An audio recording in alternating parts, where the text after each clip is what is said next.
দেশের অর্থনীতিতে প্রবাসীদের বড় ভূমিকা রয়েছে। সবশেষ মার্চ মাসে রেকর্ড $৩২৯ কোটি রেমিটেন্স আসে।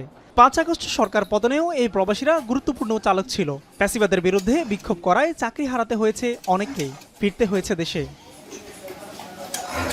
অন্তর্বর্তী সরকার দায়িত্ব নেওয়ার পর দেশের শাসন ব্যবস্থা পরিবর্তনে প্রবাসীদের অংশগ্রহণ নিয়ে কাজ করে যাচ্ছে। সেই ধারাবাহিকতায় প্রায় ১.৫ কোটি প্রবাসী ভোটারের ভোটিং পদ্ধতি নির্ধারণে কর্মশালার আয়োজন করে নির্বাচন কমিশন। বুধবার গণমাধ্যমের সাথে কথা বলেন নির্বাচন কমিশনার আবুল ফজল মোহাম্মদ সানাউল্লাহ। বলেন, এবার প্রবাসী বাংলাদেশিদের যে কোনো মূল্যে ভোটের আওতায় আনা হবে। এতে কয়েকটি পদ্ধতি যাচাই বাছাই চলছে। সব মিলিয়ে বাস্তবায়নযোগ্য হলে প্রক্সি ভোট নিয়ে সিদ্ধান্ত চূড়ান্ত হতে পারে। প্রবাসী ভোটারদের জন্য একটা রেজিস্ট্রেশনের ব্যবস্থা রাখতে হবে। এটা বলতে ভোটার রেজিস্ট্রেশন না, এটা হচ্ছে প্রবাস থেকে ভোট দেওয়ার জন্য রেজিস্ট্রেশন। ইলেকশন কমিশন পাশে আমরা প্রক্সি ভোট হচ্ছে আমাদের হাতে একমাত্র অপশন, যেটা দিয়ে আমরা বড় পরিসরে করতে পারবো। প্রক্সি ভোটের পক্ষেও এসছে, বিপক্ষেও এসছে। কোনো একটা প্রতিষ্ঠান প্রক্সি ভোটকে নাম্বার 1 হিসেবে কালকে সাজেস্ট করেছে। প্রাথমিক অবস্থায় কমিশন ১১৮টি গণতান্ত্রিক দেশ নিয়ে জরিপ করে।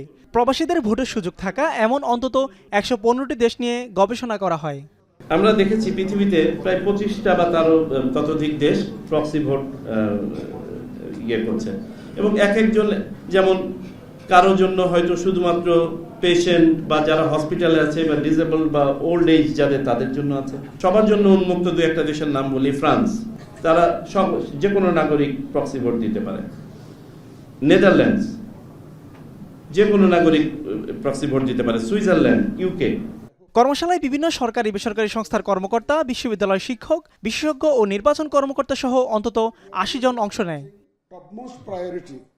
মিয়া আমিরুল, এখন, ঢাকা।